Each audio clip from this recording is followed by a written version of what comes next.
এখানে দেখো লিখেছে আন্তর্জাতিক সম্পর্ক পাঠের আদর্শবাদী ও বাস্তববাদী তত্ত্ব। আদর্শবাদী, তাহলে আদর্শবাদীটাকে ভাববাদীও বলা যায়। ভাব বা কল্পনার সাহায্যে আমরা দেখছি যে রাষ্ট্রের যে সম্পর্ক সেইটা কেমন। তো যারা আদর্শবাদী তত্ত্বের উদ্ভাবক যদি বলো তাহলে মার্কিন রাষ্ট্রপতি উইলসনের সময় এই আদর্শবাদী তত্ত্বের প্রয়োগ লক্ষ্য করা যায়। প্রথম বিশ্বযুদ্ধ হলো ব্যাপক ধ্বংসযজ্ঞ হলো, প্রচুর মানুষ মারা গেল, প্রচুর সম্পদ নষ্ট হলো। এরপর শান্তির জন্য আগ্রহী হয়ে উঠেছিলেন আমেরিকা যুক্তরাষ্ট্রের রাষ্ট্রপতি এবং তার সঙ্গে আরো অনেক জ্ঞানীগুণী মানুষ। তাদের বক্তব্য যে পৃথিবীর যে বিভিন্ন রাষ্ট্রগুলো এরা কি করবে, শান্তি প্রতিষ্ঠা করবে। তাহলে শান্তি এবং সহযোগিতা, এক রাষ্ট্র অন্য রাষ্ট্রের সঙ্গে শান্তিতে বসবাস করবে, এক রাষ্ট্র অপর রাষ্ট্রকে সহযোগিতা করবে, এইরকম একটা আশাবাদ ব্যক্ত করে তারা আদর্শবাদী তত্ত্ব প্রতিষ্ঠা করেছিলেন। আদর্শবাদী তত্ত্বে যে শান্তি এবং স্থিতিশীলতা আসবে, প্রত্যেক রাষ্ট্র সহযোগিতামূলক একটা সম্পর্ক তৈরি করবে, এরা কিসের উপর ভিত্তি করে বলল? কিসের উপর ভিত্তি করে বলল যদি দেখি, তাহলে আদর্শবাদী তত্ত্বের যারা তোমার প্রতিষ্ঠাতা বলো বা সমর্থক, তাদের বক্তব্য হচ্ছে মানব প্রকৃতি থেকেই আমরা শান্তির পথে এগোতে পারবো। মানব প্রকৃতি মানে মানুষের চরিত্র, পৃথিবীর যে মানুষ তাদের চরিত্র কেমন হতে পারে, বলছে যতটা মানুষ স্বার্থপর তার চাইতে বেশি স্বার্থহীন। মানুষের ভেতরে রয়েছে দয়া, মায়া এবং একসঙ্গে বসবাস করার একটা প্রবণতা। কারা ভাবছেন? যারা আদর্শবাদী তাত্ত্বিক, তাদের বক্তব্য যে মানুষকে সম্পূর্ণ কলহপ্রিয় এরকম ভাবতে হবে না, মানুষের মধ্যে আছে মায়া, মমতা, স্বার্থহীনতা, একসঙ্গে চলার প্রবণতা। যদি তাই হয় তাহলে একটা রাষ্ট্র পরিচালনা করার সময় যারা করছেন তারা তো মানুষ, তাদের মধ্যে তো ওই ধারণা কাজ করবে। তাহলে প্রত্যেকটা রাষ্ট্রের মানুষ যদি এইটা হয়, মানে দয়া, দাক্ষিণ্য, মায়া, মমতা, সহযোগিতার মানুষ হয়, তাহলে পৃথিবীতে কেন শান্তি থাকবে না, কেন সহযোগিতা থাকবে না? তাহলে মানব প্রকৃতির উপর ভর করে রাষ্ট্রীয় আচরণের উপর এরা আশাবাদ ব্যক্ত করেছেন, দিয়ে বলতে চেয়েছেন যে তাহলে পৃথিবীতে শান্তি, স্থিতিশীলতা থাকবে মানব প্রকৃতিকে কেন্দ্র করে। দ্বিতীয়ত তারা যে ভাবনাটা ভাবছেন সেটা হচ্ছে যে মানুষের মধ্যে নৈতিকতা আছে, নৈতিকতা আছে। নৈতিকতা কি? নৈতিকতা হলো প্রত্যেকটা মানুষের মধ্যে ভালোত্বের ধারণা আছে। কিরকম ভালোত্বের ধারণা? দেখো অনেক ক্ষেত্রে কি হয়, মানুষ সিনেমা দেখে, মনে করো সিনেমা দেখতে গিয়ে দেখে যে ভিলেন যখন অন্যায়, অবিচার, অত্যাচার করছে, তখন প্রত্যেকটা দর্শক মনে মনে ভাবে যে এই বদমাস লোকটাকে পেটানো উচিত। হিরো যখন এসে ওকে মারে, তখন গ্যালারির দর্শক কিন্তু খুব আনন্দ করে না, হ্যাঁ বিশাল কাজ, পিটা হবে। তার মানে কি? মানুষের মধ্যে নীতিবোধ আছে, ভালোত্বের বোধ আছে, অন্যায় প্রতিরোধ করতে হবে এমনটা আছে মানুষের মধ্যে। তো বলছি যদি তাই হয় তাহলে রাষ্ট্রনায়করা তাই হবে, তাহলে ভারতবর্ষের প্রধানমন্ত্রীর মধ্যেও হবে, পাকিস্তানের প্রধানমন্ত্রীর মধ্যে তাই হবে, বাংলাদেশের প্রধানমন্ত্রীর মধ্যে তাই হবে। তাহলে যদি নীতিবোধ থাকে তাহলে নীতিমালা তৈরি করে পৃথিবীতে শান্তি, স্থিতিশীলতা থাকবে। তাহলে কি হবে? কতকগুলি নীতিমালা তৈরি করবে, নীতিমালা তৈরি করে কিছু আইন কানুন তৈরি হবে। এই নীতিমালা এবং আইন কানুনের উপর ভর করে পৃথিবীতে শান্তি, স্থিতিশীলতা বজায় রাখা সম্ভব হবে। এটা কাদের ধারণা? আদর্শবাদীদের। তৃতীয়, এরা বলছে শক্তি এবং নিরাপত্তার ধারণা। শক্তি নিরাপত্তার ধারণা মূলত বাস্তববাদী তত্ত্ব, কিন্তু যারা আদর্শবাদী তত্ত্ব তারা যেটা বলতে চাইছেন যে শক্তিটাই শেষ কথা নয়, শক্তিটা শেষ কথা নয়। মানুষ কিভাবে নিজেদের সম্পর্ক বজায় রাখবে সেটা হচ্ছে পারস্পরিক সহযোগিতার ভিত্তিতে। কিভাবে বজায় রাখবে? পারস্পরিক সহযোগিতার সাথে সাথে মানুষ নানান ধরনের সম্পর্কের মধ্য দিয়ে শান্তির পথে এগিয়ে যাবে। শান্তির পথে এগিয়ে যাবে, এখানে গণতন্ত্র কাজ করবে। গণতন্ত্র মানে কি? বোঝাপড়া। একজন মানুষ আরেকজন মানুষের সাথে বোঝাপড়া করে সিদ্ধান্ত নেবে, আর এই যে ব্যবস্থা সেটাকে বলা হয় গণতন্ত্র। তাহলে যদি রাষ্ট্রনায়কগুলো গণতান্ত্রিক হয়, সারা পৃথিবীর রাষ্ট্রনায়কগুলো যদি গণতান্ত্রিক হয়, তাহলে বোঝাপড়ার একটা আদর্শ তাদের মধ্যে থাকবে, কাজ করবে। এবং সারা পৃথিবীতে বোঝাপড়ার আদর্শ কাজ করতে গেলে পৃথিবীতে লড়াই আসবে না, শক্তিরও দরকার হবে না, এবং নিরাপত্তাজনিত কোনো ভয় ভীতিও থাকবে না। সুন্দরভাবে রাষ্ট্রগুলো চলবে এবং পৃথিবীতে শান্তি বজায় থাকবে, এমন আশাবাদ ব্যক্ত করা যায়। এটাও আদর্শবাদীদের ধারণা। তারপরে যুদ্ধ এবং শান্তির ধারণা। আদর্শবাদীরা যুদ্ধ প্রতিরোধের কথা বলেন, যে পৃথিবীতে যুদ্ধটাকেই এড়িয়ে যেতে হবে। মানুষের মধ্যে যদি যুদ্ধংদেহী মনোভাব আসে তাহলে সেটাকে আমরা দূর করব। কিসের সাহায্যে দূর করব? ওই যে নীতিমালা তৈরি করা হয়েছে, কতগুলো আইন তৈরি করতে হবে, যে আইনগুলো প্রত্যেকটা রাষ্ট্র নেতারা ফলো করবেন, অনুসরণ করবেন, বোঝাপড়ার ভিত্তিতে আলাপ আলোচনা করে সমস্যার সমাধান করবেন। প্রয়োজন হলে তোমার স্টেট অ্যাক্টর যেটা আছে, রাষ্ট্রনায়ক ছাড়াও অন্যান্য যারা আছেন, মানে আন্তর্জাতিক বিভিন্ন অর্গানাইজেশন আছে, তাদের সাহায্য নিয়ে পৃথিবীতে শান্তি প্রতিষ্ঠা করা সম্ভব হবে। আবার এখানে দেখো আন্তর্জাতিক প্রতিষ্ঠানের কথা বলেছি। আন্তর্জাতিক প্রতিষ্ঠান কি বলছে? সাধারণত আমরা লক্ষ্য করি একটা রাষ্ট্রে যিনি হেড তারাই সিদ্ধান্ত নেন, এটাকে বলা হচ্ছে স্টেট অ্যাক্টর। তাহলে স্টেট অ্যাক্টর মনে করো আমাদের আমেরিকা যুক্তরাষ্ট্রের রাষ্ট্রপতি স্টেট অ্যাক্টর, আবার দেখা গেল রাশিয়ার রাষ্ট্রপতি স্টেট অ্যাক্টর, আবার কিম জং উন উত্তর কোরিয়া তিনি স্টেট অ্যাক্টর। তাহলে এরাই পৃথিবীটাকে শাসন করবে। এদের মধ্যে যদি গন্ডগোল বেঁধে যায় তাহলে সেইটাকে মীমাংসা করে দেওয়ার জন্য প্রথমত তৈরি হয়েছিল লিগ অফ নেশনস, পরে তৈরি হয়েছে কি ইউনাইটেড নেশনস। এইভাবে আন্তর্জাতিক বিভিন্ন সংগঠন তৈরি হবে। সেই সংগঠনরা কতকগুলি নীতিমালা তৈরি করবে এবং এই নীতিমালার ভিত্তিতে কি হবে? আন্তর্জাতিক সম্পর্কটা বেশ ভালোভাবে চলবে এবং সুন্দরভাবে চলবে, কোনো রকমের যুদ্ধ থাকবে না এবং যুদ্ধ এড়িয়ে শান্তি প্রতিষ্ঠা করা সম্ভব। এটা মনে করছেন কারা? আদর্শবাদী তাত্ত্বিকেরা। কিন্তু দেখা গেল যে প্রথম বিশ্বযুদ্ধের সময় যে আদর্শবাদী তত্ত্ব খাড়া করা হয়েছিল, এই তত্ত্বটা অকার্যকর হয়ে যায় যখন দ্বিতীয় বিশ্বযুদ্ধ শুরু হয়ে গেল। তাহলে দ্বিতীয় বিশ্বযুদ্ধ যখন শুরু হয়ে গেল তো শান্তির কথা কি আর বলা গেল? শান্তির জন্য আদর্শবাদীরা এত কথা বললেন, কিন্তু শেষ পর্যন্ত শান্তি রইল না।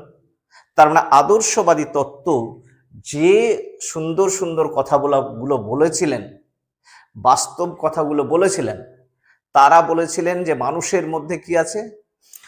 মানুষের মানব প্রকৃতি খুব ভালো, এরা খারাপ কাজ করতে পারে না, এরা নীতি নৈতিকতা অনুযায়ী চলে। কিন্তু কখনো কখনো মানুষ যে খারাপ কাজ করে, কেন করে? বলছে বাইরে থেকে কোনো ব্যাপার থাকে, থার্ড পক্ষ থেকে তাকে খারাপ করে দেওয়া হয়, পরিবেশ তাকে খারাপ করে দেয়, কিংবা কি হয় তোমার ওই কি বলা যাবে যে তোমার রাষ্ট্র হয়তো কিছু ভুল করেছে, কিংবা সমাজ থেকে সেরকম কিছু পায়নি, যার কারণে মানুষ ভুল করতে পারে। তো এটা শোধরানো যায়। কি করে শোধরানো যায়? দারিদ্রতার কারণে মানুষ খারাপ কিছু করতে পারে, তার দারিদ্র বিমোচন করতে হবে। আন্তর্জাতিক ক্ষেত্রে গরিব কোনো রাষ্ট্র, দরিদ্র রাষ্ট্র ভুল করে দিতে পারে, কেন? টাকার অভাবে করতে পারে। তাহলে তাদেরকে এই আর্থিক সহযোগিতা করার জন্য বিভিন্ন প্রতিষ্ঠান থাকতে হবে। তো এইভাবে যে কোনো উপায়ে শান্তির কথা এরা বললেও লাস্ট পর্যন্ত কিন্তু শান্তি টেকেনি। দ্বিতীয় বিশ্বযুদ্ধ শুরু হয়ে গেল, আর সেখান থেকেই কিন্তু শুরু হয়ে গেল বাস্তববাদী তত্ত্ব। বাস্তববাদী তত্ত্বের মূল প্রতিষ্ঠাতা যদি বলো হ্যান্স মর্গেনথাউ। হ্যান্স মর্গেনথাউ তিনি বললেন আদর্শবাদী তাত্ত্বিক যারা, তারা কিন্তু খুব সুন্দর সুন্দর কথা বলছে। একজন ভালো ছেলে যে ঝগড়া জানে না, যে কাউকে মারতে জানে না, আইন অনুযায়ী চলে এবং চলতে হবে, চলা উচিত, এই ধরনের সুন্দর সুন্দর কথাগুলো যেমন একজন ছেলে বলে, ঠিক তেমনি আদর্শবাদীরা আন্তর্জাতিক ক্ষেত্রে কথাগুলো বললেন। কিন্তু দেখা যায় যে আদর্শের কথা সেটা কিন্তু বাস্তবের সাথে মেলে না। তাহলে বাস্তবে কি দেখা গেল? বাস্তববাদীরা বললেন যে বাস্তব পরিস্থিতি কিন্তু ভিন্ন। বাস্তব পরিস্থিতি ভিন্ন। কিরকম ভিন্ন?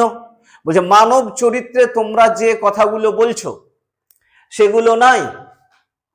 অ্যাকচুয়ালি মানুষ কেমন? চরম স্বার্থপর। অ্যাকচুয়ালি মানুষ একাকী থাকতে চায়, নিজের স্বার্থ বড় করে দেখতে চায়। মানুষের মধ্যে কি আছে? ঝগড়াটে মনোভাব আছে, মানুষ কলহপ্রিয়, মানুষ চরম স্বার্থপর। সুতরাং এই সমস্ত মানুষ যে পৃথিবীতে শান্তি প্রতিষ্ঠা করবে এটা ভাবা যায় না, এটা ভাববার উপায় নেই। কারা বললেন? বাস্তববাদীরা। আর যারা রাষ্ট্র পরিচালনা করছেন তারা তো ওই মানুষই, তাদের মধ্যে তো ঝগড়াটে মনোভাব থাকবেই, তাদের মধ্যে স্বার্থপরতা থাকবে। তো স্বার্থে স্বার্থে দ্বন্দ্ব হবে না, শান্তি হবে? তাহলে চরম স্বার্থপর রাষ্ট্রগুলো একে অপরের সাথে তো লড়াই যাবে। এটাই হলো বাস্তব, এটাই হলো মানব চরিত্র। সুতরাং রাষ্ট্রীয় আচরণ হবে হিংসাত্মক, রাষ্ট্রীয় আচরণ হবে চরম স্বার্থপরতামূলক। এইরকম আচরণ হবে যা যুদ্ধকে ডেকে আনবে।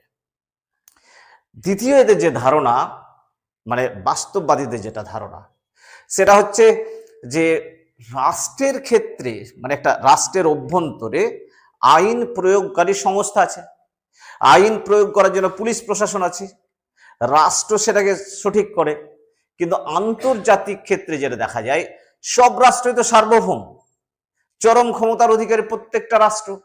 তাহলে চরম ক্ষমতার অধিকারী প্রত্যেকটা রাষ্ট্র যে আছে, একে কে নিয়ন্ত্রণ করবে? তার একটা নৈরাজ্যজনক পরিস্থিতি আন্তর্জাতিক ক্ষেত্রে। তাহলে কোন দুর্বল রাষ্ট্র, তার উপর যদি সবল রাষ্ট্র আক্রমণ করে, তাহলে দুর্বল রাষ্ট্রকে কে রক্ষা করবে? সুতরাং নিরাপত্তাজনিত একটা সমস্যায় ভুগে আন্তর্জাতিক রাষ্ট্রগুলো।